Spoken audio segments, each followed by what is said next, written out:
Good morning students. Class 11 में virus से ही related एक टॉपिक है। टॉपिक का नाम है एड्स और एचआईवी की समझना।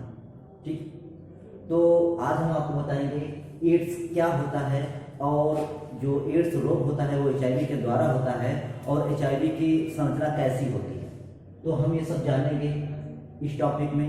टॉपिक शुरू करने से पहले अगर आप हमारे चैनल पर नए हैं तो चैनल को सब्सक्राइब कर लें, बेल आइकन को दबा दें ताकि आपको वीडियो मिल सके। तो चलिए आइए शुरू करते हैं एड्स और एचआईवी की समझ। सबसे पहले हम लोग एड्स का पूरा नाम जानते हैं कि एड्स क्या होता है। एड्स का पूरा नाम क्या होता है? तो एड्स का पूरा नाम होता है, बहुत पूछा जाता है। एड्स का पूरा नाम पूछा जाता है, एचआईवी का पूरा नाम पूछा जाता है। तो दोनों के नाम पूरे के नाम याद होने चाहिए। तो एड्स का पूरा नाम क्या होता है? Acquired immunodeficiency syndrome. Acquired immunodeficiency syndrome, Hindi में इसको कहते हैं उपार्जित प्रतिरक्षा अपूर्णता संलक्षण। क्या कहते हैं इसे? उपार्जित प्रतिरक्षा अपूर्णता संलक्षण। ठीक, तो एचआईवी का एड्स का पूरा नाम होता है। अब एचआईवी का पूरा नाम, एचआईवी का पूरा नाम क्या होता है? Human immunodeficiency virus. क्या होता है पूरा नाम? ह्यूमन इम्यूनोडेफिशिएंसी वायरस, मानव प्रतिरक्षा अपूर्णता वायरस। ठीक, तो ये हो गए इनके पूरे नाम की बात। अब देखिए जो एड्स क्या है और एचआईवी क्या है ये जान लेते हैं। जो एड्स है वो एक रोग है। ठीक, एड्स क्या है? रोग है। और ये रोग होता किसके द्वारा है? तो जो एड्स रोग है वो एचआईवी के द्वारा होता है। एचआईवी मतलब ह्यूमन इम्यूनोडेफिशिएंसी वायरस। ये एक प्रकार का वायरस है और ये वायरस एड्स नामक रोग उत्पन्न करता है। अब एड्स रोग में होता क्या है ये हम आपको बताएं।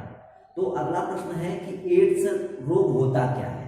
तो देखिए हम आपको बताते हैं कि आप लोग जानते हैं कि हमारे शरीर में लिम्फोसाइट्स होती हैं। ठीक, लिम्फोसाइट्स में टी लिम्फोसाइट्स और एच लिम्फोसाइट्स। ठीक, तो जो लिम्फोसाइट्स होती हैं ये क्या करती हैं? हमारे शरीर में प्रतिरक्षियों का अर्थात एंटीबॉडीज का निर्माण करती हैं। कौन करता है?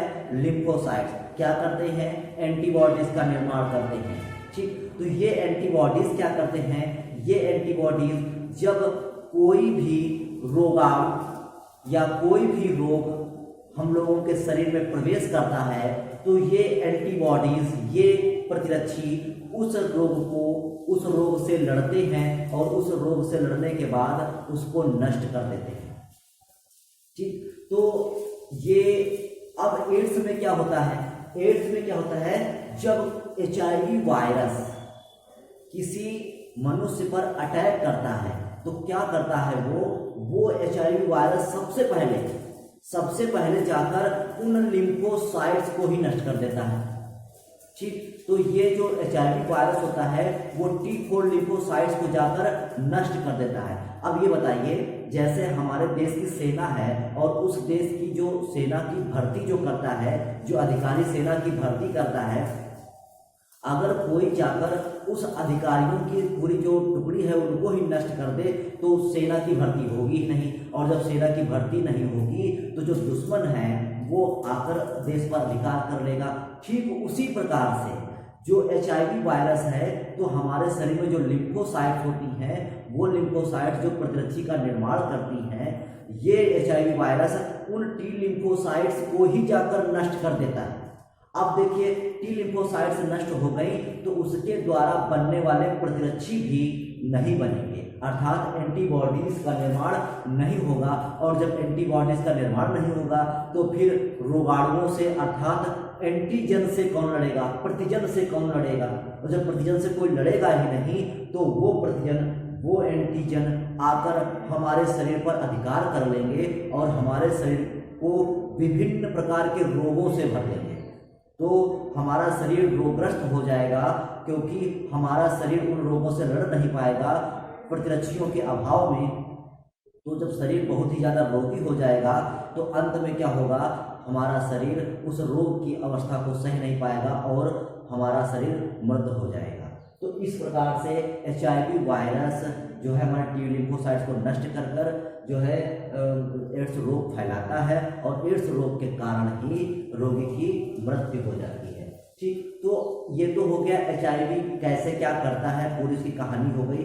अब हम जानते हैं HIV की स्ट्रक्चर के विषय में कि HIV होता कैसा दिखाई देगा। अगर आप उसको माइक्रोस्कोप से या इलेक्ट्रॉन माइक्रोस्कोप से जब देखेंगे तो वो आपको कैसा दिखाई देगा, कैसे पहचानेंगे उसके, तो उसके कुछ लक्षण होते हैं, उसकी कुछ स्ट्रक्चर होती है। तो आइए हम आगे चलते हैं और उसकी स्ट्रक्चर के विषय में जानते हैं। तो HIV की स्ट्रक्चर है, ये HIV ऐसा दिखाई देता है। तो HIV जो होता है, HIV गोल आकार का होता है। कैसा होता है? HIV जो होता है वो गोल आकार का होता है, जो 90 से 120 nm, कितना, जो 90 से 120 nm व्यास का होता है, नैनोमीटर व्यास का होता है। इसका व्यास कितना होता है? 90 से 120 nm व्यास होता है इसका। ठीक, तो ये तो हो गई इसकी लंबाई। अब आगे आता है कि जो HIV वायरस है, HIV वायरस सबसे बाहर दोहरे लिपिड मेम्ब्रेन से घिरा होता है। देखिए 1 और 2 कितना, तो दोहरा लिपिड मेम्ब्रेन है ये। तो HIV वायरस सबसे बाहर दोहरे लिपिड मेम्ब्रेन से घिरा रहता है। इस लिपिड मेम्ब्रेन में खूंटी जैसी संरचनाएं दिखाई दे रही हैं। ये खूंटी जैसी संरचनाएं दिखाई दे रही हैं। तो ये लिपिड मेम्ब्रेन में ग्लाइकोप्रोटीन की बनी, काहे की बनी? ग्लाइकोप्रोटीन की बनी स्पाइक्स होती हैं, अर्थात खूंटियां होती हैं। तो ग्लाइकोप्रोटीन की बनी स्पाइक्स होती हैं। ठीक, अब इसके नीचे HIV वायरस के लिपिड मेम्ब्रेन के नीचे दोहरा आवरण होता है, और वो दोहरा आवरण किसका होता है? प्रोटीन कैप्सिड का होता है। तो लिखेंगे कि लिपिड मेम्ब्रेन के नीचे प्रोटीन कैप्सिड का दोहरा आवरण होता है। ठीक, और प्रोटीन कैप्सिड के दोहरे आवरण के अंदर जो होता है HIV वायरस का जीनोम होता है। ये जीनोम 2 टुकड़ों के रूप में होता है और RNA होता है। कौन होता है? RNA होता है। तो इसका जीनोम RNA होता है जो 2 टुकड़ों के रूप में दिखाई दे रहा है। ऐसा दिखाई दे 2 टुकड़ों के रूप में। तो ये RNA होता है और 2 टुकड़ों के रूप में होता है। तो ये लिखा हुआ है सिंगल स्टैंडर्ड RNA। ठीक, और सबसे मेन इंपॉर्टेंट बात, जो सिंगल स्टैंडर्ड RNA होते हैं उनसे एक संरचना लगी होती है जिसको रिवर्स ट्रांसक्रिप्टेज एंजाइम बोलते हैं। क्या बोलते हैं इसको? रिवर्स ट्रांसक्रिप्टेज एंजाइम बोलते हैं। ये बहुत ही महत्वपूर्ण एंजाइम होता है। इसका काम भी बता दें आपको, जो रिवर्स ट्रांसक्रिप्टेज एंजाइम होता है। अब रिवर्स माने क्या होता है? उल्टा। रिवर्स माने क्या होता है? उल्टा। ठीक, तो इसका काम होता है कि RNA से ये DNA बनाने का काम करता है। ठीक, जब RNA से DNA बनता है और वो DNA किसके द्वारा बनता है? तो वो इस एंजाइम के द्वारा बनता है। इस एंजाइम का नाम होता है रिवर्स ट्रांसक्रिप्टेज एंजाइम।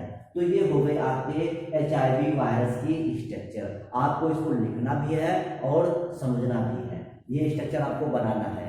ठीक, और आप इसको क्रमशः लिख सकते हैं कि इसके सबसे बाहर की ओर लिपिड मेम्ब्रेन होती है जो दोहरा आवरण होता है। इसके ऊपर जो है प्रोटीन की बनी, ग्लाइकोप्रोटीन की बनी खूंटियां होती हैं। ठीक, और इसके नीचे प्रोटीन कैप्सिड का दोहरा आवरण होता है। ठीक, और फिर इसके नीचे इसका HIV वायरस का जीनोम होता है जो सिंगल स्टैंडर्ड RNA होता है। इस पर एक रिवर्स ट्रांसक्रिप्टेज एंजाइम लगा होता है। ठीक, जिसके द्वारा ये RNA से DNA का निर्माण कर लेता है। इसका व्यास 90 से 120 nm होता है और ये गोल आकार का होता है। ठीक, तो ये HIV की स्ट्रक्चर हो गई है। आप इसको समझिए, फिर भी कोई प्रॉब्लम आए तो आप जरूर पूछिए, कमेंट करिए। ठीक, तो आज के लिए बस इतना ही। कल फिर मिलेंगे एक नई वीडियो के साथ। तब तक के लिए थैंक यू।